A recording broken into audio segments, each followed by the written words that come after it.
व्याख्यामुद्राम् करसरसिजैः पुस्तकं शङ्खचक्रे विप्रद्विग्नस्फटिकरुचिरे पुण्डरीके निषण्णः अम्लानश्रीरमृतविशदैरंशभिप्लावयन्माविर्भूयादनगमहिमा मानसे वागधीशः नमस्ते प्राणेश प्रणतविभुवाय वनिमगा नमः स्वामिन् रामप्रियतमनमन् गुरुगुण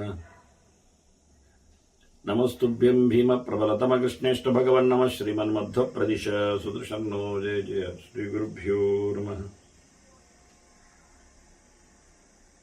नारायणं सुरगुरुं जगदेकनाथं भक्तप्रियं सकललोकनमस्कृतं च त्रैगुण्यवर्जितमजं विभुमाद्यमीशं वन्दे भवग्रम् अमरासुरसिद्धवन्द्यं नारायणं नमस्कृत्य नरं चैव नरोत्तमं देवीं सरस्वतीं व्यासं ततो जयमुदीरये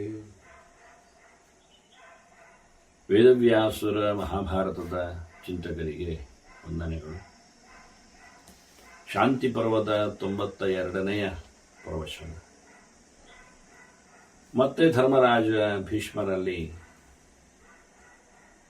ಬ್ರಾಹ್ಮಣರ ಶ್ರೈಷ್ಠ್ಯದ ಬಗ್ಗೆ ಕೇಳಿದವ, ಅವರನ್ನು ಪುರೋಹಿತರನ್ನಾಗಿಸಿಕೊಳ್ಳಬೇಕು ರಾಜರು ಅಂತ ತಿಳಿದುಕೊಂಡವ, ಎಂತಹ ಋತ್ವಿಜರ ಪುರೋಹಿತರ ಸಂಬಂಧ ರಾಜನಿಗೆ ಇರಬೇಕು ಅನ್ನುವುದರ ಬಗ್ಗೆ ಮತ್ತೆ ಪ್ರಶ್ನೆ ಕೇಳಿದ್ದಾನೆ. ಬಹಳ ವಿಶೇಷವಾಗಿ ಸ್ಪಷ್ಟವಾಗಿ ಭೀಷ್ಮರು ಅದರ ಚಿಂತನೆಯನ್ನು ಕೊಡುತ್ತಾರೆ. ಮುಖ್ಯವಾಗಿ ಏನು ಕೆಲಸ ಮಾಡ್ತಾನೋ, ಅಂದರೆ ರಾಜನಿಗೆ ಏನು ಶಾಂತಿಕ, ಪೌಷ್ಟಿಕ ಅಥವಾ ಇನ್ನಿತರ ಆಭಿಚಾರಿಕ ಇತ್ಯಾದಿಗಳ ಕರ್ಮಗಳನ್ನು ನಡೆಸಿಕೊಡುವಾಗ ಅದರ ಬಗ್ಗೆ ಅವನು ಮೊದಲಿಗೆ ಅದನ್ನೇ ನಡೆಸಿಕೊಂಡು ಕೊಡುವಂತಿರಬೇಕು, ಅದು ಗೊತ್ತಿರಬೇಕು. ಈಗ ಯಾವ ಸಂಗತಿ, ನಮಗೆ ಯಾವುದೋ ಒಂದು ಅನಾಹುತ ನಡೆದಿದೆ, ಉತ್ಪಾತಗಳು ಆಗಿವೆ, ಅದ್ಭುತ ಶಾಂತಿ ನಡೆಸಲು ಅವಕಾಶ ಇದೆ, ಏನೋ ಹೆಚ್ಚು ಕಡಿಮೆ ಆಗಿದೆ, ರಾಜ ಏನು ಹೇಳುವುದಿಲ್ಲ, ಬಂದ ನಂತರ ಹೇಳುತ್ತಾನೆ, ನನಗೆ ಹೀಗೊಂದು ಸ್ವಪ್ನ ಕಂಡಿದೆ, ನನಗೆ ಹೀಗೊಂದು ವಸ್ತು ಇಂಥ ದಿಕ್ಕಿನಲ್ಲಿ ಸಿಕ್ಕಿದೆ ಅಂತಾನೆ. ಅದರ ಏನು ಲಕ್ಷಣ ಹೇಗೆ ಅಂತ, ಅದರ ಬಗ್ಗೆ ಏನು ಮಾಡಬೇಕು ಅಂತ ಕರ್ಮಾಂಗಗಳು ತಿಳ್ಕೊಳ್ಳುತ್ತಾನೆ. ಇದು ಗೊತ್ತಿದ್ದವರಲ್ಲಿ ಮಾಡಿಸೋದು, ಹೀಗೆ ಮಾಡುವ ಹಾಗೆ ಮಾಡುವ ಅಂತ ಊಹೆ ಮಾಡಿಕೊಂಡು ಮಾಡುವುದರಲ್ಲಿ ಅರ್ಥ ಇಲ್ಲ. ಆದ್ರಿಂದ ಮೊದಲು ಹೇಳ್ತಾರೆ ಭೀಷ್ಮರು, ಪ್ರತಿಕರ್ಮ ಪರ ರಾಜನ್ ವೃತ್ತಿರಸ್ಯ ವಿಧೀಯತೆ. ಏನು ಮಾಡಬೇಕೆನ್ನುವುದು ಒಂದು ಪ್ರತೀಕಾರವಾದ, ಪ್ರತೀಕಾರ ಅಂದರೆ ವಿರೋಧ ಅಂತ ಅರ್ಥ ಅಲ್ಲ, ಅದನ್ನು ನಿವೃತ್ತಿಗೊಳಿಸಲು ಸುಗ. ಏನೋ ಒಂದು ಕೆಟ್ಟದ್ದು ಕಂಡಿದೆ, ಅದನ್ನು ನಿವೃತ್ತಿ ಆಗಬೇಕು, ಏನೋ ಒಂದು ವಸ್ತು ಬಂದಿದೆ, ಅದನ್ನು ವಿನಿಯೋಗ ಆಗಬೇಕು, ಹೀಗೆ ಈ ನೆಲೆಯಲ್ಲಿ ಅದಕ್ಕನುಗುಣವಾದ ತತ್ಪ್ರತಿ ಅಂತ ಅರ್ಥ. ಅದಕ್ಕೆ ಸರಿಯಾದಂತಹ ಮಳೆ ಬರಲಿಲ್ಲ, ಮಳೆ ಬರಲಿಕ್ಕೆ ಬೇಕಾದ್ದು ಯಾಗವನ್ನು ನಡೆಸಿಕೊಡ್ಬೇಕು ಅವನು. ಹಾಗೆ ಅದಕ್ಕೆ ಬೇಕಾಗಿದೆ ಯಾವುದೇ ರೀತಿಯಿರಲಿ, ಅದಕ್ಕೆ ಹೇಳಿದೆ ನಾನು, ದೇಶದ ಸುಭಿಕ್ಷೆಯಲ್ಲಿರಲಿ, ಪ್ರಜಾಕ್ಷೇಮಕ್ಕಿರಲಿ, ಮನೆ ಮಂದಿಯ ವ್ಯವಹಾರಗಳಲ್ಲಿರಲಿ, ರಾಜನ ಶತ್ರು ಸಂಹಾರದ ದೃಷ್ಟಿಯೇ ಇರಲಿ, ಅದನ್ನು ಯಾವ ಕೆಲಸದ ಬಗ್ಗೆ ರಾಜನಿಗೆ ಬೇಕಾಗಿದೆಯೋ ಅಂತಹ ಕರ್ಮಾಂಗಗಳನ್ನು ಅರಿತವನು ಆ ವೃತ್ತಿಯಲ್ಲಿ ಅವನಿಗೆ ವಿಶೇಷವಾದಂತಹ ಸಾಮರ್ಥ್ಯ ಇರಬೇಕು. ಮತ್ತೆ ಮೊದಲಾಗಿ ಬೇಸಿಕ್ ಹೇಳತಾರಲ್ಲ, ಎಲ್ಲದರ ಸಂಗತಿಯಲ್ಲಿ ಅವನಿಗೆ ವೇದಜ್ಞಾನ ಮುಖ್ಯವಾಗಿ. ಆದೌ ಛಂದಾಂಸಿ ವಿಜ್ಞಾಯ ದ್ವಿಜಾನಾಂಶು ತಮೇವಚ. 10 ಜನರಲ್ಲಿ ಅಧ್ಯಯನ ಮಾಡಿದ್ದರೆ ಚಂದ, ಒಳ್ಳೆ ಕೇಳಿದವನಾಗಿರ್ಬೇಕು ಸಂಗತಿಗಳನ್ನು. ಬಹಳಷ್ಟು ಪ್ರಾಯೋಗಿಕವಾಗಿ ಅವನು ಬಂದಿಲ್ಲದಿದ್ದರೂ ತಿಳ್ಕೊಳ್ಳುವುದರಲ್ಲಿ ಕಮ್ಮಿ ಇರಬಾರದು. ಇವತ್ತಿನ ನಾವು ಸಮಾಜದ ಧೋರಣೆಯಲ್ಲಿ ನೋಡಿಕೊಳ್ಳುವುದಾದರೆ, ಹೆಚ್ಚು ಪೌರೋಹಿತ್ಯವನ್ನು ಮಾಡಿದವನು ನಮಗೆ ಹೆಚ್ಚು ಪ್ರಸಿದ್ಧ ಅಂತ ತಿಳಿದಿರ್ತದೆ. ಅವನು ಹೆಚ್ಚು ತಿಳ್ಕೊಂಡಿರಬೇಕಾಗಿಲ್ಲ, ಕಲಿತಿರಬೇಕಾಗಿಲ್ಲ. ಅಲ್ಲ, ನೋಡಿಯೂ ಕಲೀಲಿಕ್ಕೆ ಬರ್ತದೆ ಅಂತ ನೀವು ಹೇಳಬಹುದು, ಆದರೆ ಅದು ಉಪಯೋಗಕ್ಕಿಲ್ಲ ಅಂತ. ನೋಡಿ ಕಲಿತವನು ನೋಡಿದಂತೆ ಮಾಡಿಯಾನು ಅಷ್ಟೇ ಹೊರತು ಅದರ ಡೆಪ್ತಿಗೆ, ಅದರ ವೈಶಿಷ್ಟ್ಯಕ್ಕೆ, ಅದರ ಅರ್ಥಕ್ಕೆ ಅವನು ಹೋಗಿರುವುದಿಲ್ಲ, ವಿಷಯ ತಿಳಿದಿರುವುದಿಲ್ಲ. ಮತ್ತೆ ನೋಡಿದ ಹಾಗೆ ಮಾಡುವಾಗ ತಪ್ಪಿರಬಹುದು, ತಪ್ಪಾಗಬಹುದು. ಒಂದ್ಸತಿ ಬಹಳ ಚಂದವಾಗಿ ರಸಾಯನ ಲ್ಯಾಬಿನಲ್ಲಿ ಪ್ರಯೋಗಕ್ಕೋಸ್ಕರ ಆತ ಎಕ್ಸ್ಪರ್ಟ್ ಲೆಕ್ಚರ್ ಅವ ನಿಂತಿದ್ದಾನೆ, ಹೇಳುತ್ತಾ ಇದ್ದಾನೆ, ಸ್ಟೂಡೆಂಟ್ಸ್ಗಳಿಗೆ ಕ್ಲಾಸ್ ತಗೊಳ್ಳುತ್ತಾ ಇದ್ದಾನೆ. ಹಾಗೆ ಕೆಲವೆಲ್ಲ ಲಿಕ್ವಿಡ್ಸ್ಗಳ ಬಗ್ಗೆ ಮಾತಾಡುವಾಗ ಅದನ್ನು ಕೆಲವೊಮ್ಮೆ ಟೇಸ್ಟ್ ಔಟ್ ಮಾಡ್ಲಿಕ್ಕೆ ಉಂಟು ಅಂತ ಹೇಳುತ್ತಾನೆ, ಅಂದ್ರೆ ಅಭ್ಯಾಸಕ್ಕಾಗಿ ಅಂತ. ಹಾಗೆ ಯುರಿನ್ ಟೆಸ್ಟಿಗೂ ಬಂದಿದೆ, ಅದನ್ನು ಆತ ಬೆರಳು ಮುಳುಗಿಸಿ ಬಾಯಲ್ಲಿ ಚೀಪಿದ್ದಾನೆ. ತನ್ನ ಎಕ್ಸ್ಪೆರಿಮೆಂಟ್ ಮಾಡಲು ಬಂದ ವಿದ್ಯಾರ್ಥಿಗಳಿಗೆ ಹೇಳುತ್ತಾನೆ, ನೀವು ಮಾಡ್ರವ ಹೇಳಿ. ಅವರು ಹಾಗೆ ಬೆರಳು ಮುಳುಗಿಸಿ ಬಾಯಿ ಹಾಕೊಂಡಿದ್ದಾರೆ. ಅವನು ನೆಗಾಡುತ್ತಾನೆ ಲೆಕ್ಚರ್, ರಸಾಯನ ವಿಜ್ಞಾನಿ, ಏನ್ ನಿಮ್ಮ ಹಣೆಬರ, ಸಾಮಾನ್ಯ ವಿಷಯ ಆದ್ರೂ ಗೊತ್ತಬೇಕಲ್ಲ ನಿಮಗೆ. ಯಾರೋ ಯಾವನೋ ರೋಗಿಗೇರಿರ್ತಾನೆ, ಅವನ ಮೂತ್ರವನ್ನು ಕೈಯಲ್ಲಿ ಬೆರಳಲ್ಲಿ ಅದ್ದಿಕೊಂಡು ನೀವು ಬಾಯೊಳಗೆ ಇಟ್ಟುಕೊಳ್ಳುವ ಮೂಲಕ ನಿಮ್ಮ ನೆತ್ತರಲ್ಲಿ ಸಂಕ್ರಾಂತಿ ಆಗುವುದಿಲ್ವಾ? ಅಲ್ಲ, ನೀವು ಮಾಡಿದ್ರಿ ಸರ್, ನಾನು ಇಲ್ಲಿ ಮಾಡಿದೆ ಕೇಳ್ತಾನೆ, ನೀವು ಇಲ್ಲಿ ನೋಡಿ, CCTVಯಲ್ಲಿ ನೋಡಿ ಅಂತಾನೆ. ರಿವೈಂಡ್ ಮಾಡಿ ನೋಡ್ತಾರೆ, ಅವನು ಬೆರಳು ಅದ್ದಿದ್ದು ಸತ್ಯ. ಆ ಮೂತ್ರ ಪರೀಕ್ಷೆಗೆ ಬಂದ ಮೂತ್ರದ ನಾಳದಲ್ಲಿ, ಆ ಕೋಶದಲ್ಲಿ ಅವನೇನು ಗ್ಲಾಸ್ ತಟ್ಟೆಯಲ್ಲಿ ಸಂಗ್ರಹ ಮಾಡಿದ್ದಾನೆ, ಅದರಲ್ಲಿ ಬೆರಳು ಅದ್ದಿದ್ದು ಸತ್ಯ. ಅವ ಬೆರಳು ಅದ್ದಿದ್ದು ಕಿರು ಬೆರಳು. ಅವ ಬಾಯೊಳಗಿಟ್ಟ ಬೆರಳು ಪ್ರತ್ಯಕ್ಷವಾಗಿ ಕಂಡದ್ದು ಅದು ಉಂಗುರ ಬೆರಳು, ಅವನು ಅದರ ಪಕ್ಕದ ಬೆರಳು, ಅದ್ದಿದ ಬೆರಳನ್ನು ಇಡ್ಲಿಲ್ಲ. ಕೆಲವು ದರ್ಶನದಿಂದ ವ್ಯತ್ಯಾಸವನ್ನು ಮೂತ್ರ ಪರೀಕ್ಷೆ ಮಾಡಲಿಕ್ಕೆ ಬರ್ತದೆ, ಕೆಲವು ವಾಸನೆಯಿಂದ, ಅದೆಲ್ಲ ಸರಿ. ಮಹಾಭಾರತವೇ ಹೇಳ್ತದೆ, ಕೆಲವು ಎತ್ತುಗಳ ಮೂತ್ರದ ವಾಸನೆಯಿಂದಲೇ ಕೆಲವು ಗರ್ಭವತಿಯಾಗತಕ್ಕಂಥ ದನಗಳು ಇರುತ್ತವೆ, ಆ ನಮೂನೆಯ ಎತ್ತುಗಳ. ಇವತ್ತು ನಾವು ಕೋಟಿಗಟ್ಟಲೆ ಎತ್ತುವಿಗೆ ದುಡ್ಡನ್ನು ಹೇಳುತ್ತೇವಲ್ಲ, ಅದು ಯಾಕೆ ಅಂದ್ರೆ ಮಹಾಭಾರತ ಮೊದಲೇ ಹೇಳಿತ್ತು ಅದನ್ನು, ವೃಷಭದ ಕಥೆ ಏನು ಅಂತ. ಇರಲಿ, ಅದರಂತೆ ವ್ಯಕ್ತಿಗಳದ್ದು ರೋಗದ ವಿಷಯದಲ್ಲಿಯೂ ಬಹಳ ದೂರದಲ್ಲಿ ಕೆಲವೊಮ್ಮೆ ಪ್ರತ್ಯಕ್ಷ ಅಂದರೆ ಇರುವೆಗಳು ಬಂದರೆ ಅವನಿಗೆ ಮಧು ಉಂಟು ಅಂತ ಅರ್ಥ, ಮಧುಮೇಹ ಇದೆ ಅಂತ ಅರ್ಥ. ಇರುವೆಗಳು ಆ ಮುತ್ತಿಗಿದ್ದರೆ, ಅದು ಬಣ್ಣಕ್ಕೆ ತಿರುಗಿದರೆ, ಅದು ದಪ್ಪವಾಗಿದ್ದರೆ, ಹೀಗೆಲ್ಲ ಹೇಳುತ್ತಾರೆ. ಅದನ್ನೆಲ್ಲ ನೋಡ್ಲಿಕ್ಕೆ ಸರಿ, ಮತ್ತೆ ಪರೀಕ್ಷೆ ಮಾಡ್ಲಿಕ್ಕೆ ಉಂಟು. ಇವ ನಿಕ್ಕಿದ್ದಿಲ್ಲ, ಬೆರಳು ಬೇರೆ ಮಾಡಿದ್ದ, ಆದ್ರೆ ಅವರು ಅದನ್ನು ನೋಡಿಕೊಂಡಿದ್ದಿಲ್ಲ. ಅವರು ಬೆರಳು ಮುಳುಗಿಸಿದ್ರು, ಬೆರಳು ಚೀಪಿದ್ರು. ಅವರವರು ಇಷ್ಟವಾದ ಬೆರಳು ಮುಳುಗಿಸಿದ್ದ, ಅವರೇನು ಕಿರು ಬೆರಳು ಮುಳುಗಿಸಿದ್ದಾರೆ ಅಂದ್ರೆ ಅಷ್ಟು ಅಬ್ಸರ್ವೇಷನ್ ಮಾಡಲಿಲ್ಲ. ಅವರು ಯಾವ ಬೆರಳೇ ಮುಳುಗಿಸಬೇಕು ಅದೆಲ್ಲ ನೋಡಿಲ್ಲ. ಅವರಿಗೆ ಇಷ್ಟ ಬಂದ, ಅವರು ಯಾವುದಕ್ಕೆ ಹೆಚ್ಚು ಮುಂದೆ ಇರ್ತದೆ ಬೆರಳು, ಅದನ್ನು ಹೆಚ್ಚಾಗಿ ತೋರು ಬೆರಳೇ ಹೆಚ್ಚು ಜನರು ಮಾಡುವಂಥದ್ದು ಪ್ರತಿ ವಿಷಯದಲ್ಲಿ. ಹೀಗಾಗಿ ಯಾವ್ಯಾವುದು ಬೆರಳಲ್ಲಿ ಮಾಡಿದ್ರು, ಬೆರಳಿನ ಅಬ್ಸರ್ವೇಷನ್ ಇರಲಿಲ್ಲ, ಹಾಗಾಗಿ ತಪ್ಪಿದ್ದದು. ಏನ್ ಮಾಡಿದ್ರೇನು, ಏನ್ ಮಾಡಿದರೆ ಹೇಳಲಿಕ್ಕೆ ಸುಲಭ, ಪ್ರಯೋಗ ಪದ್ಧತಿಯಿಂದ. ಪುರೋಹಿತ ಹಾಗಿಲ್ಲ, ಆಗುವುದಿಲ್ಲ ಪೌರೋಹಿತ್ಯದಲ್ಲಿ. ನೋಡಿದಾಗ ದರ್ಬೆಯನ್ನು ಅವನು ಪವಿತ್ರ ಗ್ರಂಥಿ ಹಾಕಿಬಿಟ್ಟು ಹಾಕಿರ್ತಾನೆ ಕೂರ್ಚಕ್ಕೋಸ್ಕರ. ಇವಾಗ ಗಂಟು ಹಾಕಿದ್ದು ಮಾತ್ರ ಕಾಣುತ್ತೆ ಅವನಿಗೆ, ಹೇಗೆ ಗಂಟು ಹಾಕಿದ್ದಾನೆ ಕಾಣುವುದಿಲ್ಲ. ಅವನು ಸಹ ದರ್ಬೆಗಳನ್ನು ಇಟ್ಟುಕೊಂಡು ಉರುಟು ಮಾಡಿ ತಿರುಗಿಸಿ ಗಂಟು ಹಾಕಿ ಹಾಕ್ತಾನೆ. ಅದು ಪವಿತ್ರ ಆಗಿರುವುದಿಲ್ಲ. ಅದು ಪವಿತ್ರ ಮಾಡುವ ಲಕ್ಷಣ ಆಗಿರ್ತದೆ. ಅದು ಅಪವಿತ್ರ ಆಗಬಾರದು. ಅದು ಪ್ರದಕ್ಷಿಣಾಕಾರದಲ್ಲಿ ಇರಬೇಕು, ಅಪ್ರದಕ್ಷಿಣಾಕಾರದಲ್ಲಿ ಬಂದಿರಬಾರ್ದು. ಇದೆಲ್ಲ ಗಮನಿಸಬೇಕಾದ. ಅದು ಅಂಗುಲ ಎಷ್ಟು ಉದ್ದ ಇರಬೇಕು, ಅದರ ತುದಿ, ಅದರ ಗ್ರಂಥಿ ಎಷ್ಟು ಉದ್ದ ಇರಬೇಕು, ಆನಂತರ ಅದರ ನಾಳ, ಇದೆಲ್ಲ ತಿಳಿಲಿಕ್ಕೆ ಉಂಟು. ಮಾಡಿದ ತಕ್ಷಣ ನಡೆಯುವುದಿಲ್ಲ. ಅವನೇನು ಅಳತೆ ಮಾಡಿಕೊಂಡು ತೋರಿಸಿ ಮಾಡೋದಿಲ್ಲ ಮಾಡುವ. ಹಾಗಾಗಿ ಇದನ್ನು ಹೇಳ್ತಾರೆ, ಮೊದಲು ಬಹಳ ಕಡೆಯಿಂದ ಚೆನ್ನಾಗಿ ತಿಳಿದು ಬಂದಿರಬೇಕು, ಅಧ್ಯಯನ ಮಾಡಿರಬೇಕು, ಆನಂತರ ಪ್ರಯೋಗಕ್ಕೆ ಬರತಕ್ಕಂಥ ಪುರೋಹಿತ ನಮಗೆ ಬೇಕು ಅಂತ ಭೀಷ್ಮರು ತುಂಬಾ ಅನಾಲಿಸಿಸ್ ಮಾಡಿ ಸ್ಪಷ್ಟವಾಗಿ ಅದರ ದೋಷಗಳ ಬಗ್ಗೆ ವಿಶ್ಲೇಷಣೆ ಮಾಡಿಕೊಳ್ಳದೆ ಗುಣಾತ್ಮಕವಾದ ದೃಷ್ಟಿಯಿಂದ ಹೇಳಿಕೊಂಡು ಬಂದು, ನಾನು ಅದನ್ನು ವಿಶ್ಲೇಷಣೆ ಮಾಡಿ ತೋರಿಸಿಕೊಟ್ಟೇನು ಹಾನಿ ಇರ್ತದೆ ಅಂತ. ಅದರಂತೆ ಮತ್ತೆ ಹೇಳ್ತಾನೆ, ಏ ತ್ವೇಕರತಯ ನಿತ್ಯಂ ಧೀರಾಹ ನ ಅಪ್ರಿಯವಾದಿನಃ. ಇದೆಲ್ಲ ಬಹಳಷ್ಟು ವಿಶಿಷ್ಟವಾದ ಪದಗಳ ಪ್ರಯೋಗ. ಪರಸ್ಪರಸ್ಯ ಸುಹೃದಃ ಸಮಂತಾತ್ ಸಮದರ್ಶಿನಃ. ಋತ್ವಿಜರು, ಪುರೋಹಿತದವರು, ರಾಜನ ಕರ್ಮಾಂಗಗಳನ್ನು ನಡೆಸಿಕೊಡಲಿಕ್ಕೆ ಬಂದವರು ಹೇಗಿರಬೇಕು ಅಂದ್ರೆ, ಒಂದೇ ಕರ್ಮಾಂಗದಲ್ಲಿ ಪ್ರತಿಯೊಬ್ಬರಿಗೂ ಆಸಕ್ತಿ ಇರಬೇಕು. ಇದು ಒಬ್ಬ ಒಂದು ಕಡೆ ಎಳೆಯುವುದು, ಇನ್ನೊಂದು ಕಡೆ ಎಳೆಯುವುದಾದ್ರೆ ಗಾಡಿಯ ಕಥೆ ಏನಾಗುತ್ತೆ ದಾರಿಯಲ್ಲಿ ಯೋಚನೆ ಮಾಡಿ. ಒಂದು ಕುದುರೆ ಪೂರ್ವ ಕೇಳಿತಾ ಉಂಟು, ಇನ್ನೊಂದು ಕುದುರೆ ಉತ್ತರ ಕೇಳಿತಾ ಉಂಟು, ಮಗದೊಂದು ಕುದುರೆ ದಕ್ಷಿಣ ಕೇಳಿತಾ ಉಂಟು ಕಟ್ಟಿ, ಮತ್ತೆ ನಾನು ಪಶ್ಚಿಮ ಕೇಳಿತಾ ಉಂಟು ಹೇಳಲಿಕ್ಕೆ ಆಗುವುದಿಲ್ಲ. ಯಾಕೆಂದ್ರೆ ಕುದುರೆ ಕಟ್ಟಿದಾಗ ಅದು ಪೂರಾ ತಿರುವಿ ನಿಲ್ಲಕ್ಕೆ ಬರುವುದಿಲ್ಲ ಅದಕ್ಕೆ. ಆದ್ರೆ ಅತ್ತದ ಕುದುರೆ ಅತ್ತ ಎಳಿತದೆ, ಇತ್ತದ ಕುದುರೆ ಇತ್ತ ಎಳಿತದೆ, ಮತ್ತೆ ಮುಂದಿನ ಕುದುರೆ ಮುಂದೆ ಎಳಿತದೆ, ಇನ್ನೊಂದು ಕುದುರೆ ಮುಂದೆ ಎಳಿಲೇಬೇಕಾಗ್ತದೆ. ಯಾಕೆಂದ್ರೆ ಕುದುರೆ ಕಟ್ಟುವ ರೀತಿ ರಥಕ್ಕೆ ಎರಡು ಮುಂದಕ್ಕೆ ಎರಡು ಹಿಂದಕ್ಕೆ ಅಂತ. ಹಿಂದಕ್ಕೆ ಅಂದ್ರೆ ರಥದ ಹಿಂದೆ ಅಲ್ಲ, ಮೊದಲು ಭಾರಿ ಮುಂದಕ್ಕೆ ಹೋಗತಕ್ಕಂತಹ 2 ಕುದುರೆಗಳು ಮಧ್ಯದಲ್ಲಿ ಕಟ್ಟಲ್ಪಡುತ್ತವೆ. ರಥ ಯಾರಿಗೆ ನೋಡಿ ಗೊತ್ತಲ್ವ ಹೋರಾಟದಲ್ಲಿ. ಮತ್ತೆರಡು ಕುದುರೆಗಳು ಪಾರ್ಶ್ವದಲ್ಲಿ ಇರ್ತವೆ, ಅದು ಹಿಂಬದಿಯಲ್ಲಿ ಇರ್ತದೆ ಸ್ವಲ್ಪ ಎಳೆಯುವುದರಲ್ಲಿ. ಆ ಪಾರ್ಶ್ವದ ಕುದುರೆಗಳು 2 ಪಾರ್ಶ್ವಕ್ಕೂ ಹೋಗುವುದುಂಟು ಕೆಲವೊಮ್ಮೆ, ಪೂರ್ವಾಪರವಾಗಿ ದಕ್ಷಿಣೋತ್ತರವಾಗಿ. ಅದು ಸಾಧ್ಯತೆ ಇದೆ. ಅದಕ್ಕೋಸ್ಕರ ಹೋಗದಂತೆ ಅದನ್ನು ಜೀನ್ಸ್ ಅಲ್ಲಿ ಕಟ್ಟಿ ಎಳೆದು ಅದು ಯಾಕೆ ಹಿಂದೆ ಹೋಗುತ್ತೆ ಆಚೆ ಹೋಗುತ್ತೆ ಕೇಳಬೇಡಿ, ಅಲ್ಲಿ ಅದಕ್ಕೆ ಆಕರ್ಷಣೆ ಇದೆ.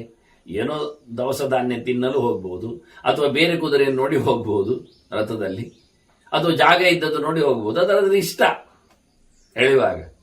ಆದ್ರೆ ಮೊದಲು ಎಳಿದದ್ದು ಮುಂದೆ ಎಳೆದಿದೆ ಅಲ್ಲ ಅಂತ ಅದು ತನ್ನ ಹಿಂದೆ ಎಳಿತದೆ, ಅದನ್ನು ಎಳೆಯುವುದಿಲ್ಲ. ಅದು ರಥವನ್ನು ಎಳೆಯುವುದರಿಂದ ಇದಕ್ಕೆ ಸ್ವಲ್ಪ ಫ್ರೀನೆಸ್ ಇರ್ತದೆ. ಹೀಗಾಗಿ ಎಲ್ಲ ಕುದುರೆಗಳು, ನಮ್ಮ ಇಂದ್ರಿಯಗಳು ಎಲ್ಲವೂ ಪಾಠ ಕೇಳುವಾಗ ಕಣ್ಣು ಗುರುಗಳನ್ನು ನೋಡ್ತಾ ಇರಬೇಕು. ಇದೆಲ್ಲ ಮಹಾಭಾರತ ತುಂಬಾ ಹೇಳ್ತದೆ.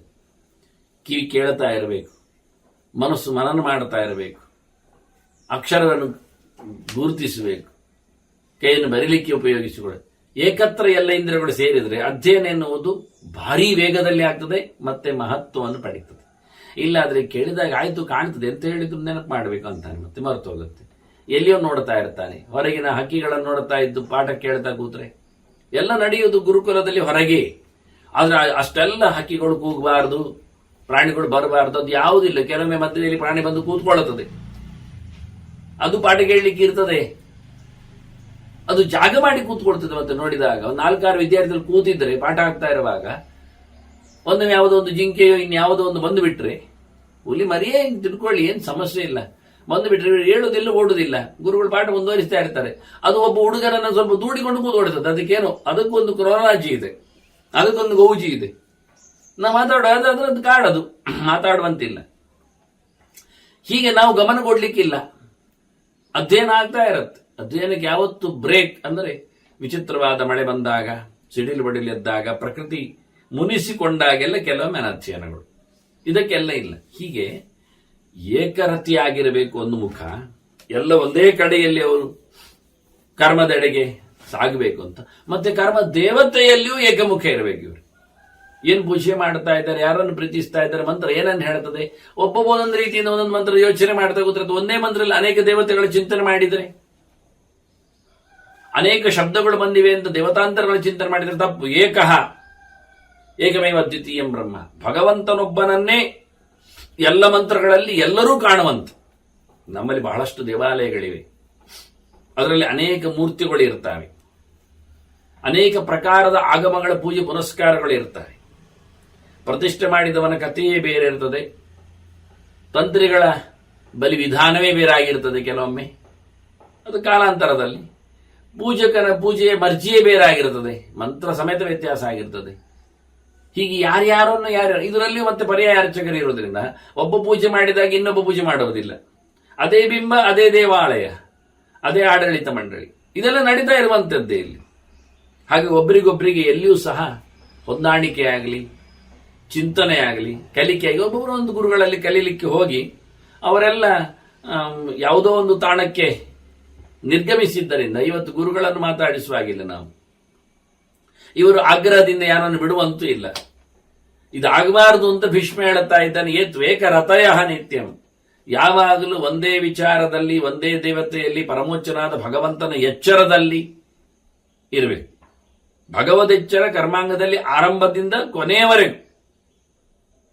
ತದ್ವಿಷ್ಣೋ ಸ್ಮರಣಾದೇವ ಸಂಪೂರ್ಣಂ ಸ್ಯಾದಿತಿ ಶ್ರುತಿ ಅಂತ ಹೇಳಿ ಅನೇಕ ಪುರಾಣಗಳಲ್ಲಿ ವಿಷ್ಣು ಸ್ಮರಣೆ ಚಿಂತನೆಯಲ್ಲಿ ಕರ್ಮಾಂಗಗಳ ಪೂರ್ಣತೆಯನ್ನು ಹೇಳುತ್ತಾನೆ. ಅದರಿಂದ ಏಕಪ್ರಕಾರ ಏಷೇವ ಕರೋತಿ, ಈ ಕರ್ಮವನ್ನು ನಿಜವಾಗಿ ನಡೆಸಿಕೊಡುವವನು ನಾಹಂಕರ್ತ ಹರಿಕರ್ತ, ದೇವರಲ್ಲದ ಇನ್ಯಾರೂ ಅಲ್ಲ, ನಮ್ಮೊಳಗೆ ಇದ್ದುಕೊಂಡು ಎಲ್ಲ ಇಂದ್ರಿಯಗಳಲ್ಲಿ ಇದ್ದುಕೊಂಡು. ಹೀಗಾಗಿ ಎಲ್ಲರೂ ಒಮ್ಮನಸ್ಸಿನಿಂದ ಅನೇಕ ಮಂತ್ರಗಳಲ್ಲಿ, ಅನೇಕ ಪ್ರಕ್ರಿಯೆಗಳಲ್ಲಿ, ಕಾರಿಕೆಗಳಲ್ಲಿ ಇವನ್ನು ಹೇಳುತ್ತಾರೆ. ಪ್ರಸೀದಂತು ಭವಂತಹ ಅಂತೆಲ್ಲ ಕೇಳಿಕೊಂಡು ಯಜಮಾನ ಸುಪ್ರಸನ್ನ ಅವರೆಲ್ಲ ಹೇಳಿಕೊಂಡು ನಾವು ಚೆನ್ನಾಗಿದ್ದೇವೆ, ಏಕಪ್ರಕಾರವಾಗಿ ತಲೆಯಲ್ಲಿ ನಮಗೆ ಬಂದಿದೆ ಅನ್ನೋದನ್ನೆಲ್ಲ ಕೇಳಲಿಕ್ಕೆ. ಉದ್ಬುದ್ಧದ್ವಂ ಸಮನ ಸತ್ಸಕಾಯ ಸಮಗ್ನಿಮಿಂಧ್ವಂ ಬಹವ ಸ್ವನೀಳಾಹನ್, ವೇದವೇ ಕೆಲವೊಮ್ಮೆ ಹೇಳ್ತದೆ, ನೀವು ಒಂದೇ ಮನೆಗೆ ಬಂದಿದ್ದೀರಿ, ಎಲ್ಲ ಒಟ್ಟು ಸೇರಿಕೊಂಡಿದ್ದೀರಿ, ಒಂದೇ ಮನಸ್ಸು ಮಾಡಿ ಒಂದೇ ಪ್ರಕ್ರಿಯೆ ನಡೆಸಿಕೊಡಿ, ಒಬ್ಬೊಬ್ಬರು ಒಂದು ಯೋಚನೆ ಆಗಬಾರದು, ಇರಬಾರದು. ಧೀರಾಹ, ತಲೆಗಟ್ಟಿ ಮಾಡಿಕೊಳ್ಳಿ, ಮನಸ್ಸು ಇಲ್ಲಿ ತಂದಿಡಿ. ಮಂತ್ರವನ್ನು ಅರ್ಥ ಚಿಂತನೆ ಪೂರ್ವಕವಾಗಿ ಹೇಳಿ ಅದರಲ್ಲಿ ಬರತಕ್ಕ ದೇವತೆಗಳ ಅನುಸಂಧಾನಕ್ಕೆ ತನ್ನಿ, ಅದರ ಬಗ್ಗೆ ಮಾತಾಡಿ. ನಾ ಅಪ್ರಿಯವಾದಿನಃ ಏನೇನು, ಅಯ್ಯೋ ಅಬ್ಬಾ ಅದ್ಭುತ. ಕೇವಲ ವಿಡಿಯೋ ಮಾಡುವಾಗ ಪುರೋಹಿತ ಕರ್ಮಾಂಗಗಳಲ್ಲಿ ಪ್ರಕ್ರಿಯೆಗಳನ್ನು, ಮಂಡಲಗಳನ್ನು, ಚಿತ್ರಗಳನ್ನು ಅಥವಾ ಮೆಟೀರಿಯಲ್ಸ್ಗಳನ್ನು ಮಾಡಬೇಡಿ. ಮಂತ್ರಗಳನ್ನು, ಮಾತುಗಳನ್ನು ಮಾಡಿಕೊಳ್ಳಿ. ಆಗ ಅರ್ಥ ಆಗುತ್ತೆ ನಮಗೆ ಏನಿರ್ತದೆ ಅಂತ. ಅದ್ರಲ್ಲಿ ಯಾರೊಬ್ಬರು ಏನನ್ನು ಸಹ ಅಲ್ಲಿ ಪರಸ್ಪರವಾಗಿ ಕರ್ಮಾಂಗಕ್ಕೆ ಸಂಬಂಧ ಪಡದಂತೆ ಮಾತಾಡಿಕೊಳ್ಳಿಕ್ಕೇ ಇಲ್ಲ.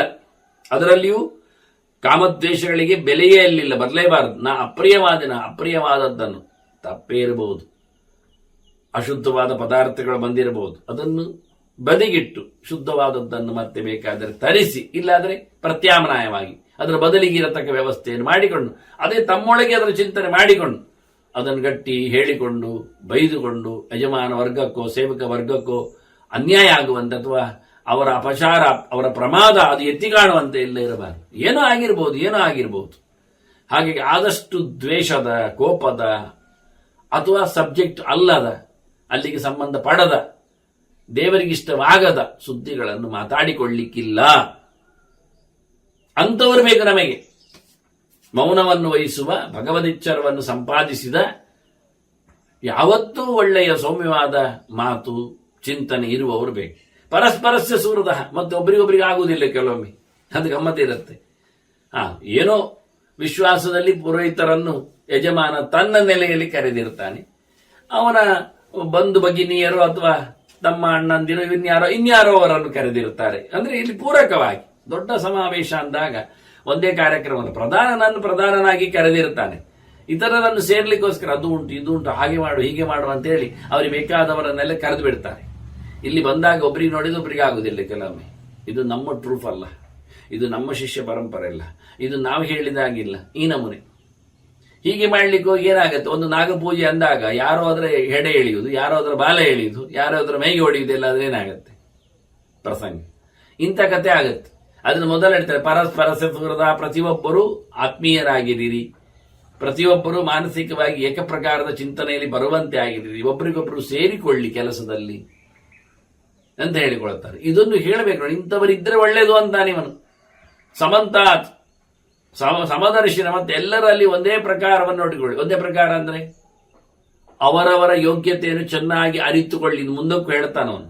ಸಮ ಅಂದ್ರೆ ಹಾಗೆ, ಸಮೇಶು ವಿಷಮ ಪೂಜಾ ವಿಷಮೇಶು ಸಮಾತತ ಅಂತ ಹೇಳ್ತಾರೆ. ಯೋಗ್ಯತೆ ಭಾರಿ ಇದ್ದವನಲ್ಲಿ ನಾವು ಬಹಳ ಕಡಿಮೆ ಮಟ್ಟದಲ್ಲಿ ಗುಣವನ್ನು ಚಿಂತನೆ ಮಾಡಿದರೆ, ಅತ್ಯಂತ ಕಳಪೆ ಗುಣದವನಲ್ಲಿ ಭಾರಿ ಎತ್ತರದ ವ್ಯಕ್ತಿಯಿಂದ ಯೋಚನೆ ಮಾಡಿದರೆ ಎರಡು ಕಡೆಯಲ್ಲಿ ಅನ್ಯಾಯ ಆಯಿತು. ಪರೀಕ್ಷೆಯಲ್ಲಿ ಒಳ್ಳೆ ಬರೆದವನಿಗೂ ಸಮ ಹೇಳಿದ್ದಾರೆ, ಸಮದರ್ಶನಿಗಳು ನಾವಾಗಬೇಕು ಹೇಳಿ, ಒಳ್ಳೆ ಬರೆದವನಿಗೂ 60 ಕೊಟ್ಟಿದ್ದೇವೆ, ಏನು ಬರೆದವನನ್ನು 60ರಲ್ಲೇ ಕೊಟ್ಟು ಹಾಕಿದ್ದೇವೆ. ಅಂದ್ರೆ ಅನುಕೂಲ ಆಯ್ತಾ? ಈಗ ಅನುಕೂಲ ಆಗಲಿಲ್ಲ. ಬರೆದವನು ಹೇಳ್ತಾನೆ, ರಾತ್ರಿ ಹಗಲು ಒದ್ದಾಡಿದ್ದೇನೆ, ವರ್ಷ ಪೂರ್ತಿ ಓದಿದ್ದೇನೆ, ನನಗೆ 90ರ ಆಚೆಗೆ ಬರುವಂತದ್ದು 60 ಹಾಕಿ ಮೋಸ ಮಾಡಿದ್ದಾರೆ. ಇವ ಹೇಳುತ್ತಾನೆ, ಇವ ಕುಣಿತಾನೆ, ನಾನು ಓದಿದ್ದೇ ಇಲ್ಲ, ನಾನು ಫೈಲ್ ಆಗುದು ಅಂತ ಹೇಳಿ ಬಂದಿದ್ದೇನೆ, ನಾನು ಬರೆದದ್ದು ಇಲ್ಲ, ಪೇಪರಲ್ಲಿ ಏನೂ ಇಲ್ಲ, ನನ್ನ ರಿಜಿಸ್ಟರ್ ನಂಬರ್ ಹಾಕಿದ್ದೇನೆ, ಖಾಲಿ ಅಡ್ಡಗೆರೆ ಹಾಕಿ ಬಂದಿದ್ದೇನೆ, ನಂಗೆ 60 ಕೊಟ್ಟಿದ್ದಾನೆ ಅಂತಾನೆ. ಇದೆಂತ ಮೋಸ ನೋಡಿ ಹೇಗಿರುತ್ತೆ. ಆದ್ರಿಂದ ಯೋಗ್ಯನಲ್ಲಿ ಅಯೋಗ್ಯವಾದ ಟ್ರೀಟ್ಮೆಂಟ್, ಅಯೋಗ್ಯನಲ್ಲಿ ಯೋಗ್ಯವಾದ ಟ್ರೀಟ್ಮೆಂಟ್ ಎರಡೂ ತಪ್ಪೆ. ಅವರವರ ಯೋಗ್ಯತೆ ಅಂತ. ಈಗ ಒಂದಿಷ್ಟು ಪೊಲೀಸ್ ಅಧಿಕಾರಿಗಳು ಬಂದಿದ್ರೆ ಅದರಲ್ಲಿ ಯಾರಿಗೆ ಮೊದಲು ಮನ್ನಣೆ, ಎಂತಹ ಚೇರ್ ಎಲ್ಲಿ ಕುಳ್ಳಿರಿಸಬೇಕು ಎನ್ನುವುದು ಅವರ ಸ್ಟಾರ್ ಮೇಲೆ, ಡ್ಯಾನ್ ಮೇಲೆ ಗುರುತಿಸುವುದಿಲ್ವಾ? ಅದ್ಯಾಕೆ? ಎಲ್ಲ ಪೊಲೀಸ್ ಅಧಿಕಾರಿಗಳೇ ಅಲ್ವಾ, ಆರಕ್ಷಕರ ಪಡೆ ಅಲ್ವಾ, ಒಟ್ಟು ಬಂದು ಕೂತ್ಕೊಳ್ಳಿ ಅಂದ್ರೆ ಆಗುವುದಿಲ್ಲ. ಅದರಲ್ಲಿ ಎಷ್ಟೋ ಸರ್ವಿಸ್ ಆದವರು, ಎಷ್ಟೋ ಎತ್ತರದ ಪರೀಕ್ಷೆಯಲ್ಲಿ ಕೂತವರು, ಎಷ್ಟೋ ವಿಶೇಷವಾದಂತಹ ಕೆಲಸಗಳನ್ನು ಪದಗಳನ್ನು ಪಡೆದವರೆಲ್ಲ ಇದ್ದಾರೆ. ಅವರನ್ನೆಲ್ಲ ಮೊದಲು ತಗೊಳ್ಳಿಕ್ಕೆ, ಎತ್ತರದಲ್ಲಿ ಕುಳ್ಳಿರಿಸಲಿಕ್ಕೆ. ಹಾಗೆ ಇದೆಲ್ಲ ವಿಷಯದಲ್ಲಿ ಹಾಗೆ. ಅಲ್ಲಿ ಮಾತ್ರ ಅಲ್ಲ, ಮಂತ್ರಿಗಳ ಪ್ರಕಾರದಲ್ಲಿಯೂ ಹಾಗೆ.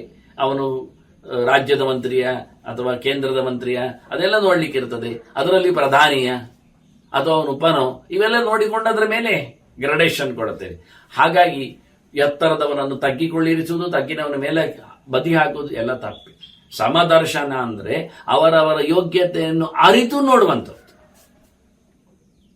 ಊಟ ಹಾಕುವಾಗ ಎಲ್ಲರಿಗೂ ಒಂದೇ ಲೆಕ್ಕ ಹಾಕಿದ್ದೇವಿರಿ ಅಂತ ಹೇಳಿಕೊಂಡ್ರೆ, ಯುವಕನಾದವನಿಗೆ 40ರ ಹರೆಯದವನಿಗೆ, ಒಳ್ಳೆ ಫಿಸಿಕಲ್ ವರ್ಕ್ ಮಾಡುವವನಿಗೆ ನೀವು ಪ್ಲೇಟ್ ಊಟ ಹೇಳಿ ಒಂದೇ ಪ್ಲೇಟ್ ಕೊಟ್ರಿ, 6 ತಿಂಗಳ 8 ತಿಂಗಳ ಮಗು ಒಂದು ಕೂತಿದೆ, ಅದು ತಟ್ಟೆ ಹಿಡಿತೆ. ಅದಕ್ಕೂ ನೀವು ಒಂದು ಪ್ಲೇಟ್ ತಿನ್ಲಿಕ್ಕೆ ಆಗಿದ್ರೆ ಅದು ತಿನ್ನುವಂತಿಲ್ಲ, ಇವನಿಗೆ ಒಂದು ಸಾಲದ ಪ್ಲೇಟ್, ಇವನು ಬೈತಾನೆ ಮತ್ತೆ.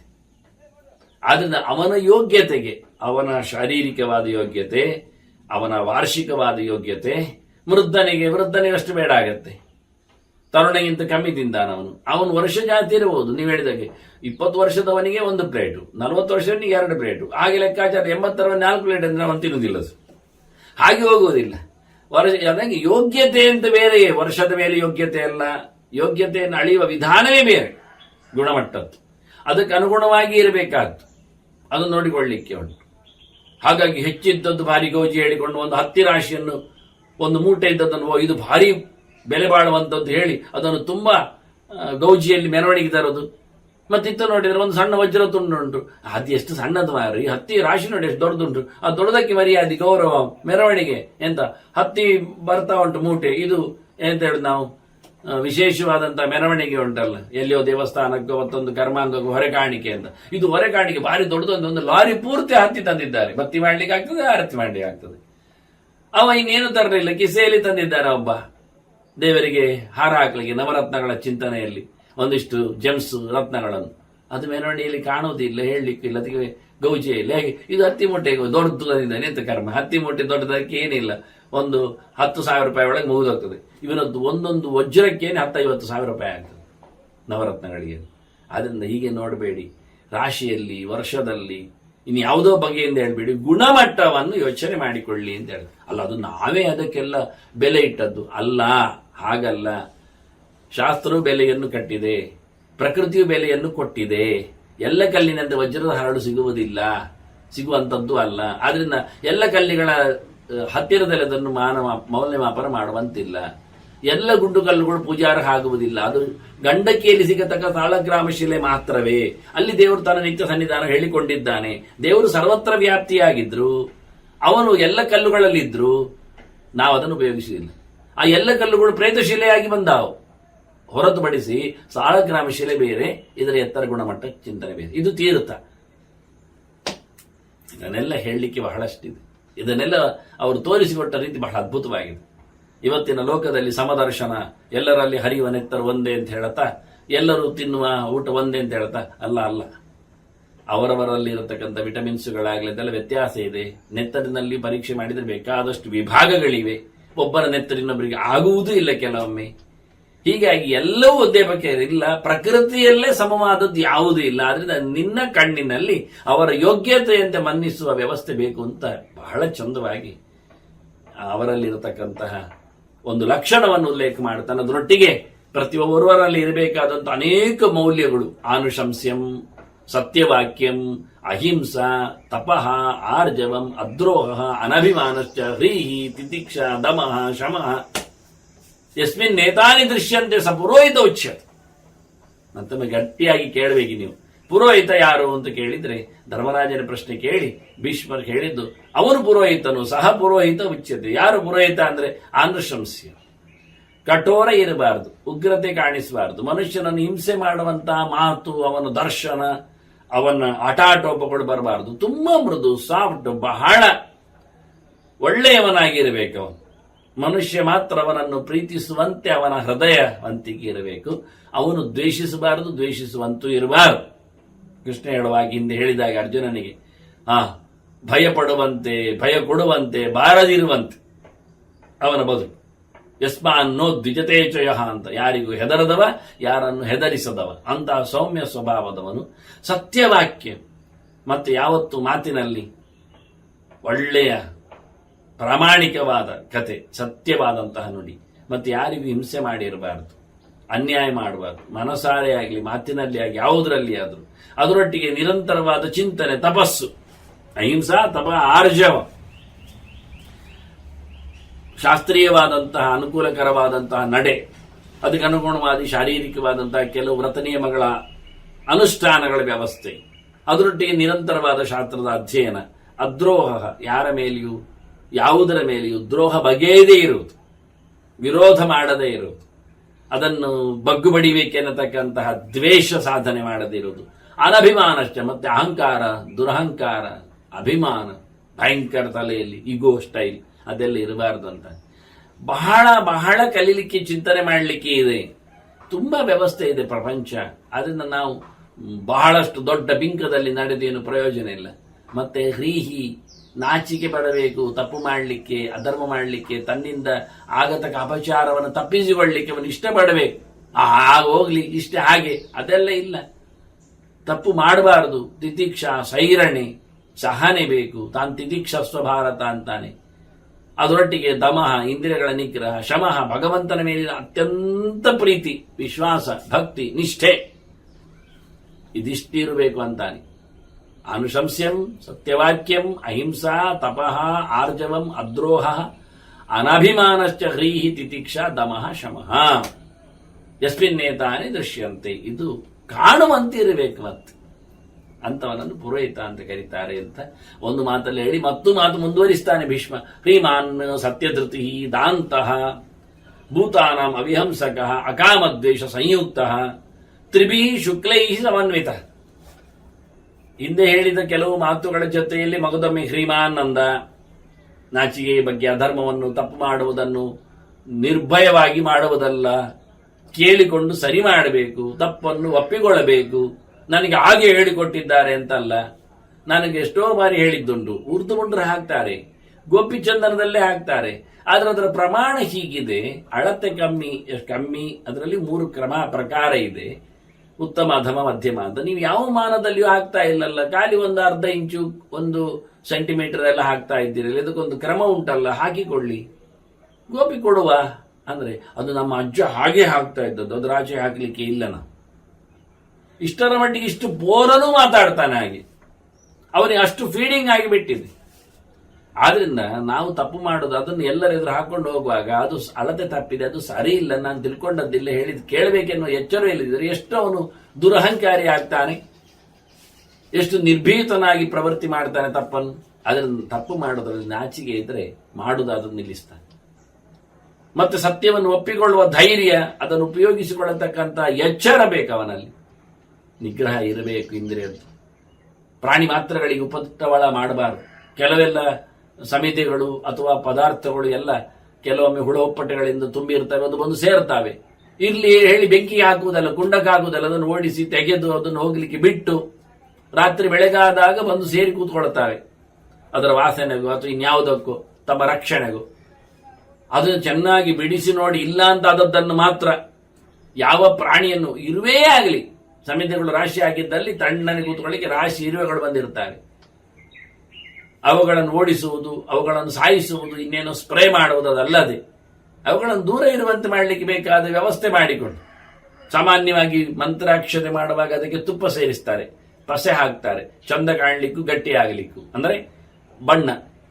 ಆ ಪಸೆಗೆ, ಆ ತುಪ್ಪದ ವಾಸನೆಗೆ ಇರುವೆಗಳು ಬಂದು ಸೇರ್ತವೆ. ಮಂತ್ರಾಕ್ಷತೆ ಕುತ್ಕೊಂಡು ಹೋಗ್ತವೆ, ಚಂದ ಮಾಡಿ ಸಾಲು ಇಟ್ಕೊಂಡು ಹೋಗ್ತವೆ. ಒಂದೊಂದು ಅಂದ ತಕ್ಷಣ ಅವುಗಳಿಗೇನೋ ಬೇರೆ ಹಾಕಿ ಸಾಯಿಸುವುದೆಲ್ಲ ಅಲ್ಲ, ಒಂದಿಷ್ಟು ಅವುಗಳಿಗೂ ಕೊಟ್ಟು ಬಿಡುವ ಮಂತ್ರಾಕ್ಷತೆ, ಅಲ್ಲೇ ಕೂತಿರ್ತವೆ. ಮತ್ತೆ ಹೀಗೆ ಪಂಚಕಜ್ಜಾಯ ಮಾಡಿದಾಗ ಒಂದಿಷ್ಟಲ್ಲಿ ಬಂದು ಸೇರ್ತವೆ. ಹಾಗೆ ಇವುಗಳನ್ನು ಹಾಳು ಮಾಡಬೇಡಿ, ಅನ್ಯಾಯ ಮಾಡಬೇಡಿ. ಪ್ರಾಣಿ ಮಾತ್ರಕ್ಕೆ ಮರ ಕಡಿವಾಗ ಕೇಳಲಿಕ್ಕುಂಟು, ಮರದ ಹತ್ರ, ವನಸ್ಪತಿ ದೇವತೆ ಹತ್ರ ಮಾತಾಡ್ಲಿಕ್ಕುಂಟು, ಪ್ರಾಣಿಗಳ ಹತ್ರ, ಪಕ್ಷಿಗಳ ಹತ್ರ ಹೋಗ್ಲಿಕ್ಕೆ ಕೇಳಲಿಕ್ಕುಂಟು. ಅವುಗಳು ಹೋಗುವುದನ್ನು ತೋರಿಸಿಕೊಡ್ತಾವೆ, ಮತ್ತೆ ಕಡಿಲಿಕ್ಕೆ ಯಜ್ಞೋಪಯೋಗಿಯಾಗಿ ಮರಗಳನ್ನು, ಇಂಧನಕ್ಕಾಗಿ ಆಗಲಿ, ಸಮಿತಿಗಾಗಿ ಆಗಲಿ. ಅದರಂತೆ ಕಾಮದ್ವೇಷ ಇರಬಾರದು. ಇದೆರಡು ಪ್ರಧಾನವಾದದ್ದು ಅಂತ ಕೃಷ್ಣ ಹೇಳಿದ್ದ. ಕಾಮೇಶ, ಕ್ರೋಧೇಶ, ರಜೋಗುಣ ಸಮುದ್ಭವ.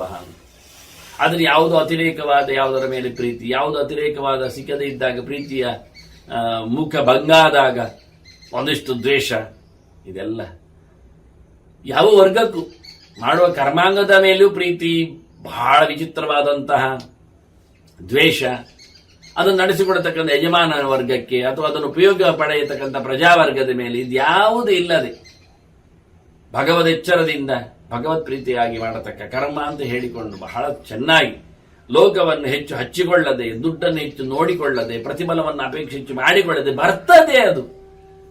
ಅದು ಇದೆ, ಇಲ್ಲ ಅಲ್ಲ, ಅದಕ್ಕಾಗಿಯೇ ಮಾಡುವಂತೆ, ಬಯಕೆಗಳ ಗೂಡಾಗಿ ಮಾಡದೆ, ದ್ವೇಷಿಸುವವನಾಗದೆ. ಮತ್ತೆ ತ್ರಿಭಿಶುಕ್ಲೈ ಸಮನ್ವಿತ, ಇಲ್ಲಿ ವಿಶೇಷ ಮಾತು. ಇನ್ನೊಮ್ಮೆ ಹೇಳುವಾಗ ಅಹಿಂಸಕಃ ಜ್ಞಾನತೃಪ್ತಃ ಸ ಬ್ರಹ್ಮಾಸನಮರ್ಹತಿ ಅಂತ, ಅಲ್ಲಿ ವಿಶೇಷವಾದಂತಹ ಯಜ್ಞಕ್ಕೆ ಬ್ರಹ್ಮ ಆಸನದಲ್ಲಿ ಒಬ್ಬನನ್ನು ಬ್ರಹ್ಮನಾಗಿಸ್ಲಿಕ್ಕೆ ಉಂಟು. ಅವನು ಸಾಕ್ಷಿಯಾಗಿರುತ್ತಾನೆ, ಅವನು ಬಹಳ ದೊಡ್ಡದಾಗಿರ್ತಾನೆ, 4 ವೇದಗಳನ್ನು ತಿಳಿದವನಾಗಿರ್ತಾನೆ. ಇಂತಹ ದೊಡ್ಡ ಪುರೋಹಿತ ಆಚಾರ್ಯ ಸ್ಥಾನದಲ್ಲಿ ಕೂತ್ಕೊಳ್ಳಿಕ್ಕೆ ಬೇಕಾದ್ರೆ ಅವನಲ್ಲಿ ಇರಬೇಕಾದ ಕ್ವಾಲಿಫಿಕೇಶನ್ಸ್ಗಳ ಬಗ್ಗೆ ಹೇಳುತ್ತಾ, ಅಹಿಂಸಕ, ಜ್ಞಾನತೃಪ್ತ, ತುಂಬಾ ಜ್ಞಾನವನ್ನು ಪಡೆದದ್ರಲ್ಲಿ ತೃಪ್ತಿಯನ್ನು ಪಡೆದವ, ದುಡ್ಡಿನಿಂದ ತೃಪ್ತಿ, ಧನ ತೃಪ್ತ ಅಲ್ಲ, ಜ್ಞಾನ ತೃಪ್ತ. ನೀವೆಷ್ಟು ದುಡ್ಡು ಮಾಡಿದ್ದೀರಿ, ಎಷ್ಟು ಬೆರಳುಗಳಿಗೆಲ್ಲ ನಿಮ್ಮ ಬಂಗಾರದ ಉಂಗುರಗಳು ಅಲಂಕರಿಸಿವೆ ಅಲ್ಲ, ನೀವು ಎಷ್ಟು ಬೆರಳುಗಳಿಂದ ಮಡಿಸಿ ಜಪ ಮಾಡಿದ್ದೀರಿ, ಎಷ್ಟು ಹೊತ್ತೈಗಳನ್ನು ಪುಸ್ತಕದಲ್ಲಿ ತೆರೆದು ಓದಿಕೊಂಡಿದ್ದೀರಿ, ಎಷ್ಟು ಜ್ಞಾನದ ನಿಧಿ ಕೊಪ್ಪರಿಗೆ ನೀವಾಗಿದ್ದೀರಿ ಬೇಕು. ಅದಕ್ಕೆ ಹೇಳುತ್ತಾರೆ.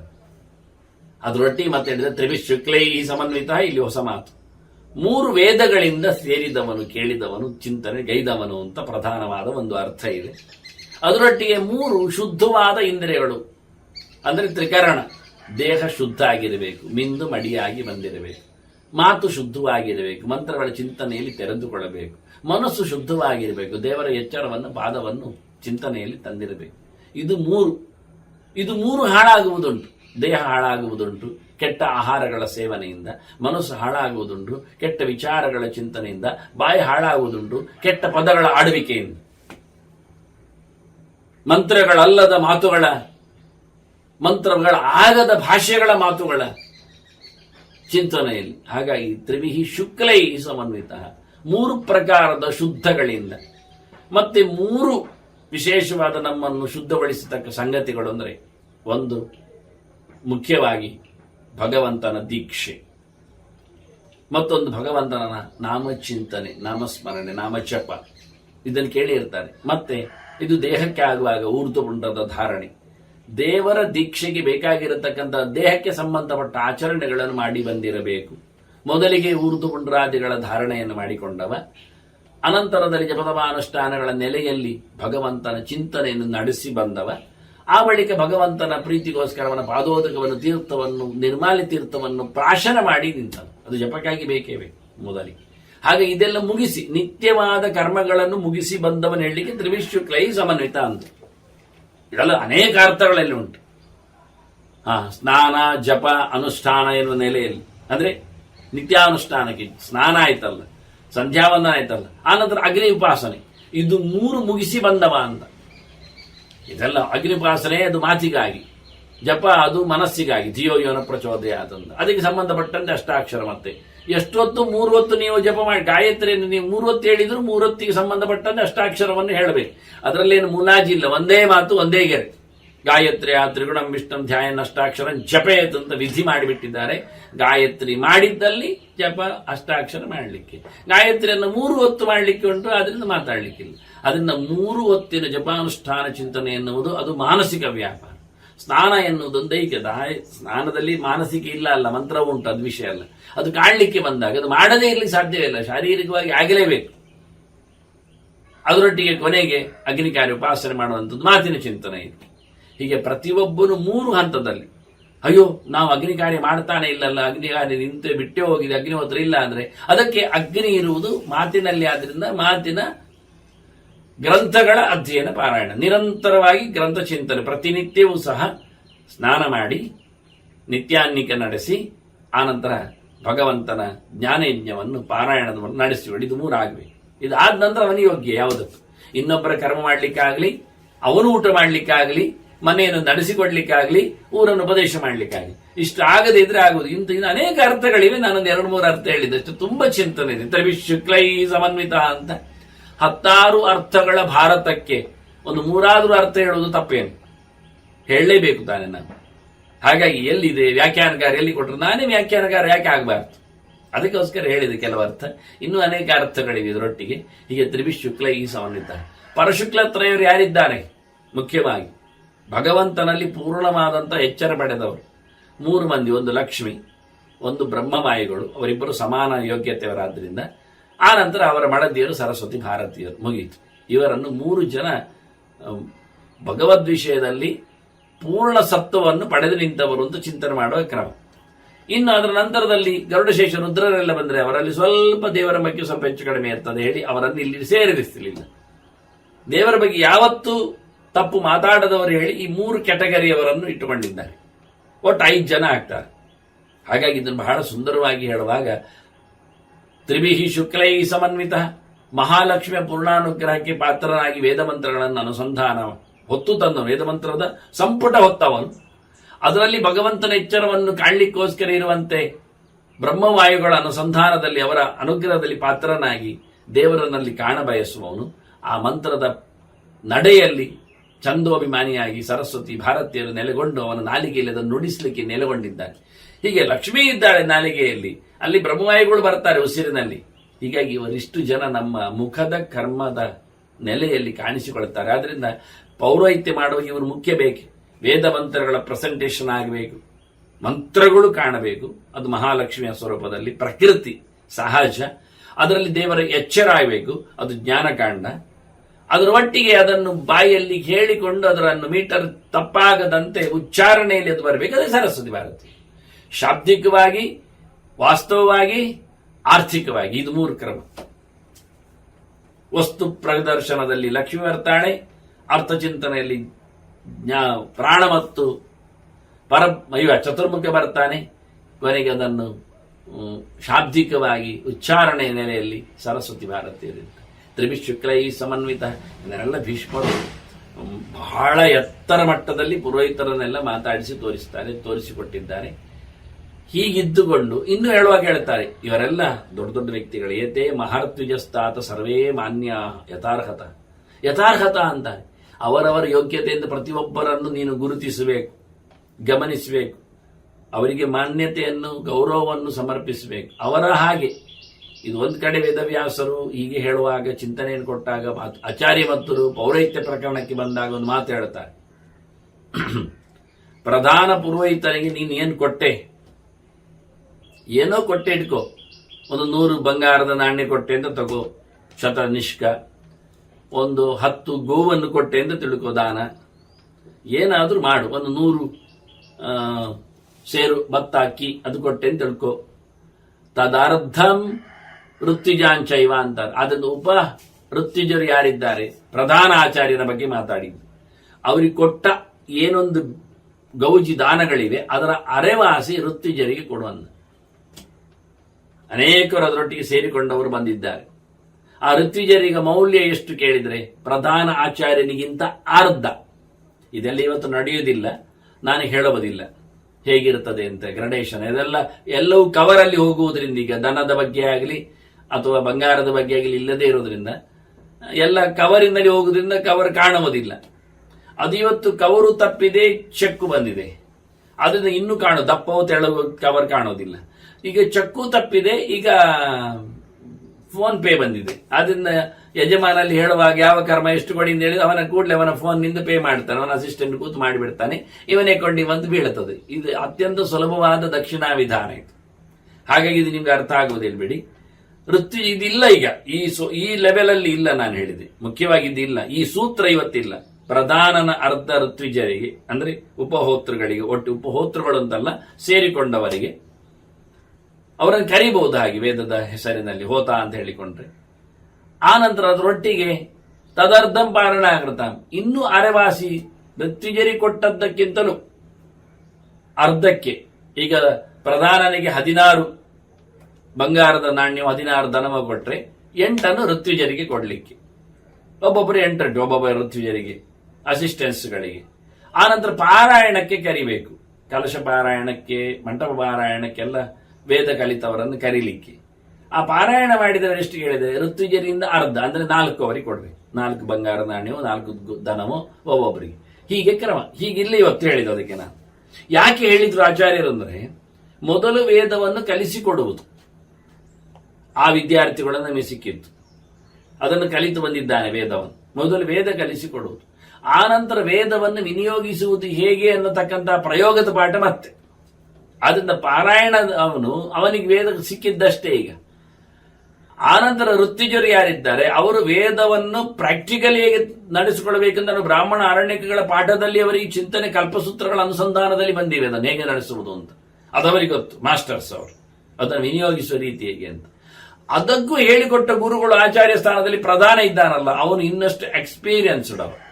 ಅವನು ಹೆಚ್ಚು ಕಲೀಲಿಕ್ಕಿರುವುದಕ್ಕಿಂತಲೂ ಕಲಿಸಿದ್ದಾನೆ, ಮತ್ತೆ ಎಕ್ಸ್ಪೀರಿಯನ್ಸ್ ಇದೆ ಅಂತ, ಅನುಭವ ಇದೆ ಅಂತ. ಋತ್ವಿಜರಲ್ಲಿ ಕಲಿಸಿದ್ದು ಇಲ್ಲ, ಕಲಿತದ್ದು ಇದೆ. ಅನುಭವ ಆಗ್ತಾ ಇದೆ, ಪೂರ ಆಗ್ಲಿಲ್ಲ. ಅದನ್ನ ಋತ್ವಿಜರು ಅರ್ಧಕ್ಕರ್ಧ ಹೇಗೆ ಆಚಾರ್ಯರಿಂದ ಕೇಳಿದ್ರೆ, ಅವರಲ್ಲಿ ಮುಖ್ಯವಾದದ್ದು ಕಲಿಸಿದ್ದು ಇಲ್ಲ, ಅವರಿನ್ನು ಆಚಾರ್ಯ ಸ್ಥಾನಕ್ಕೆ ಬರಲಿಲ್ಲ, ಕಲಿತದ್ದು ಮಾತ್ರ, ಮತ್ತೆ ಅನುಭವ ಇಲ್ಲ. ಪ್ರಧಾನಾಚಾರ್ಯನಲ್ಲಿ ಅನುಭವ ಇದೆ, ಕಲಿತಿದ್ದಾನೆ, ಪಾರಾಯಣ, ಅವನು ಈ ಗ್ರೇಡೇಷನ್ 3ನೇ ಹಂತದಲ್ಲಿ ಇದ್ದಾನೆ. ಆದ್ರಿಂದ ಆಚಾರ್ಯರು ಇದನ್ನು ಮೌಲ್ಯವನ್ನು ಉಲ್ಲೇಖ ಮಾಡಿದ್ದು ಮಾನ್ಯತೆ ಹೇಗೆ ಅಂತ. ಇವತ್ತೇನಾಗಿದೆ ಅಂದ್ರೆ, ಪಾರಾಯಣದವರಿಗೆ ವೇದ ಬರ್ತದೆ, ಸರಿ ಒಪ್ತೇನೆ, ಇಲ್ಲ ಅದು ಪಾರಾಯಣ ಆಗೋದಿಲ್ಲ.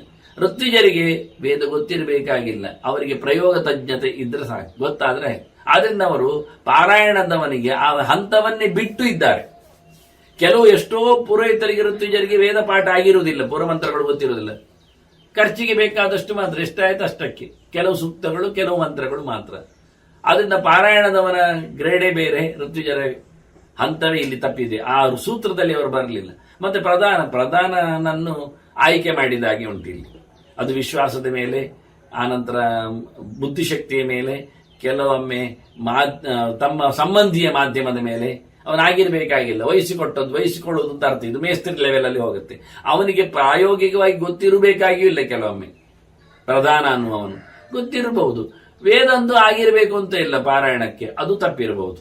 ಆದ್ರಿಂದ ಈ ಸೂತ್ರಗಳು ಇಲ್ಲಿ ಕಾಣುವುದಿಲ್ಲ. ವಾಸ್ತವವಾಗಿ ಆಚಾರ್ಯರು ಹೇಳಿದ ನೆಲೆ ಹಾಗೆ ಬರಬೇಕಿತ್ತು, ಬರಬಹುದು, ಅದಕ್ಕೆ ಮಾತ್ರ ವ್ಯವಸ್ಥೆ ಇಲ್ಲ, ಅದರಲ್ಲಿ ಉಳಿದದಕ್ಕಿಲ್ಲ. ಅದನ್ನು ತಪ್ಪಿಸಿ ವೇದ ಪೂರ್ಣವಾದ ಸ್ವಶಾಖ ಅಧ್ಯಯನ ಆಗದೆ ಪ್ರಯೋಗವನ್ನು ಮಾಡುವುದುಂಟಲ್ಲ, ಅದು ನಿಷ್ಫಲ ಅಂತಾರೆ. ಪ್ರಯೋಗದಲ್ಲಿ ವೇದಗಳನ್ನು ತಂದು ನಡೆಸಿ ಅಭ್ಯಾಸ ಆಗಿ ಹೇಳಿಕೊಡುವುದುಂಟಲ್ಲ, ಅದು ದೊಡ್ಡದು.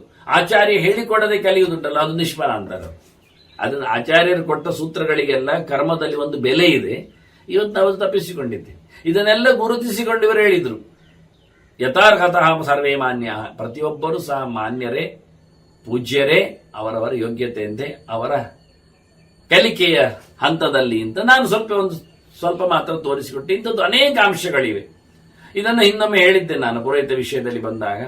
ಯುವಕರನ್ನು ಎಲ್ಲಿ ಕರೀಲಿಕ್ಕೆ, 60ರ ಮೇಲಿನ ಮುದುಕರು ಅಂತ ಹೇಳಲ್ಪಡುವವರು, ಸ್ಥವಿರರು, ಗಟ್ಟಿಗರು ಯಾವುದಕ್ಕೆ ಬರಬೇಕು, ಅದಕ್ಕಿಂತ ಕಮ್ಮಿಯವರು ಎಲ್ಲ ಗುರುತಿಸಿದ್ದಾರೆ. 20ರ ನಂತರದಲ್ಲಿ ಮದುವೆ ಆಗುವುದರಿಂದ ಸ್ನಾತಕರಾದ್ರಿಂದ ಅವರನ್ನು ಗಮನಿಸಿ 20ರ ನಂತರದ ಒಂದು ಹಂತ, 40, 50ರ ಒಂದು ಹಂತ, 60, 70ರ ಒಂದು ಹಂತವನ್ನೆಲ್ಲ ಯಾವ್ಯಾವ ಕರ್ಮಗಳಿಗೆಲ್ಲ ಅಂತ ಸಂಹಿತೆಗಳು ಭಾರಿ ಸ್ಪಷ್ಟವಾಗಿ ಅವರವರು ಎಲ್ಲಿ ಬರಬೇಕು, ಎಂತವರಂತ ಕರಿಬೇಕು, ಇಡಬೇಕು ಎಲ್ಲ ಹೇಳಿದ್ದಾರೆ ಅವರು.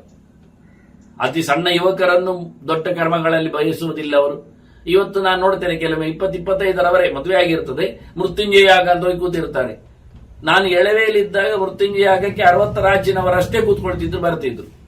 ಅದು ಹೆದರಿ ಬಹಳಷ್ಟು ಜಪಾನುಷ್ಠಾನ ಮಾಡಿ ಯಾರದ್ದಾದ್ರೂ ಪ್ರಾಯಶ್ಚಿತ್ತಕ್ಕಾಗಿ ಮೃತ್ಯುಂಜಯ ಶಾಂತಿ ಹೋಮಕ್ಕೆಲ್ಲ ಬರ್ತಿದ್ರು. ಇವತ್ತು 10-25ರವರೇ ಬಂದು ಅದನ್ನು ಆಟ ಅಂತ ತಿಳ್ಕೊಂಡಿದ್ದಾರೆ ಕೆಲವರು. ಅದರ ಬಗ್ಗೆ ಅವರ ತಪಸ್ಸಿದ್ಧಿಯಿಂದ ಯಜಮಾನನಿಗೆ ಆಗತಕ್ಕಂತಹ ಮೌಲ್ಯವರ್ಧನೆಯನ್ನು ಅವರು ಗಮನಿಸ್ತಾ ಇಲ್ಲ. ಜನರಿಗೇನು ಆಟ ಆಗಿಬಿಟ್ಟಿದೆ. ಹೀಗಾಗಿ ಬಹಳ ಗಮನಿಸುವಂತೆ ಸಂಹಿತೆಗಳು ಯಾವ ಶಾಂತಿ ಕರ್ಮಗಳನ್ನು ಎಲ್ಲಿ ಯಾವ ರೀತಿಯಲ್ಲಿ ಯಾರು ನಡೆಸಬೇಕು, ಅವನ ಏಜ್ ಎಷ್ಟು, ಅವನ ಅಧ್ಯಯನದ ಗುಣಮಟ್ಟ ಹೇಗೆ, ಅವನ ಪ್ರಾಕ್ಟೀಸ್ ಅಥವಾ ಎಕ್ಸ್ಪೀರಿಯನ್ಸ್, ಅವನ ಅನುಭವ ಹೇಗೆ ಮಟ್ಟದಲ್ಲಿ ಇರಬೇಕು, ಇದನ್ನೆಲ್ಲ ಉಲ್ಲೇಖ ಮಾಡ್ತಾರೆ. ಇದರಲ್ಲಿ ಹೀಗೆ ಯೋಗ್ಯತೆಯ ಬಗ್ಗೆ ಅವರನ್ನು ಗಮನಿಸಬೇಕು ಅಂತ ಹೇಳುತ್ತಾ ಪುರೋಹಿತರ ಬಗ್ಗೆ ಒಂದು ಚಂದವಾದ ಮಾತನ್ನು ಸ್ವಲ್ಪ ಮಟ್ಟಿನಲ್ಲಿ ಹೇಳಿದ. ಈಗ ನಾವು ಪರ್ಯಾಯವಾಗಿ ಅವರ ಗೌರವವನ್ನು ಕೊಡಬೇಕು, ಗಮನಿಸಬೇಕು ಅಂದಾಗ ದಕ್ಷಿಣೆಯ ಕೆಲಸ ಬಂತು. ಇದರ ಬಗ್ಗೆ ಆಕ್ಷೇಪ ಧರ್ಮರಾಜನದ್ದು.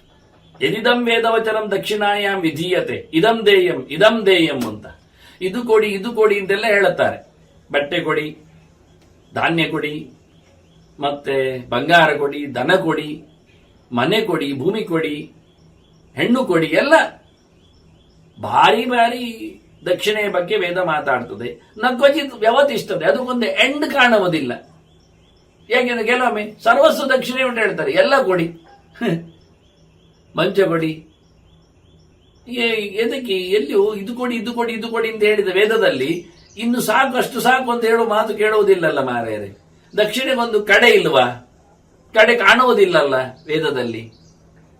ದೇಯಂ ಪ್ರತಿ ಧನಂ ಶಾಸ್ತ್ರಂ ಆಪದ್ಧರ್ಮಾನ ಶಾಸ್ತ್ರತ.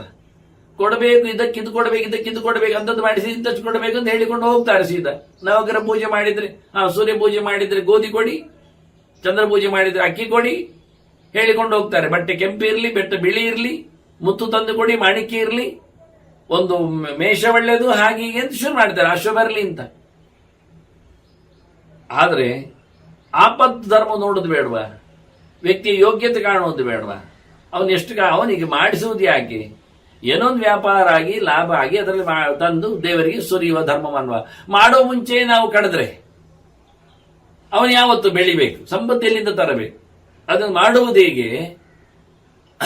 ಶಾಸ್ತ್ರ ಹೇಳುವಾಗ ಅದು ಹೇಳಿದಾಗಿಲ್ಲ, ಇದ್ರೆ ಕೊಡಿ ಇಲ್ಲದಿದ್ರೆ ಬೇಡ ಹೇಳೋದಿಲ್ಲ. ಇದು ಕೊಡಿ ಅಂತಲೇ, ಇಷ್ಟು ದಕ್ಷಿಣಾಗವಾದದ್ದು ಅಂತ ಹೇಳಿಬಿಡ್ತದೆ.